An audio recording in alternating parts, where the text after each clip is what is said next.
2024 క్రోధినామ సంవత్సరం ఆషాఢ మాసం కన్య, తుల, వృశ్చిక రాశి వారికి అన్ని రకాలుగా బాగుందని గ్రహ సంచారం తెలియచేస్తుంది.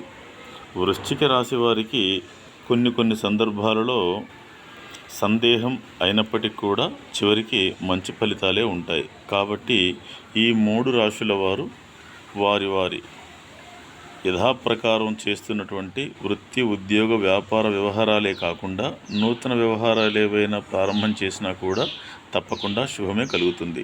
ప్రయాణాల్లో కలిసి వస్తుంది. బంధుమిత్రాదులందరూ అనుకూలంగా ఉంటారు. చేస్తున్నటువంటి ప్రతి పనిలో మంచి అభివృద్ధి కలుగుతుంది. పై అధికారుల మన్ననలు, నాయకుల మెప్పులు ఈ రాశుల వారు తప్పక పొందుతారు. కాబట్టి ఈ 3 రాశుల వారికి ఈ మాసం అంతా కూడా శుభం జరుగుతుంది.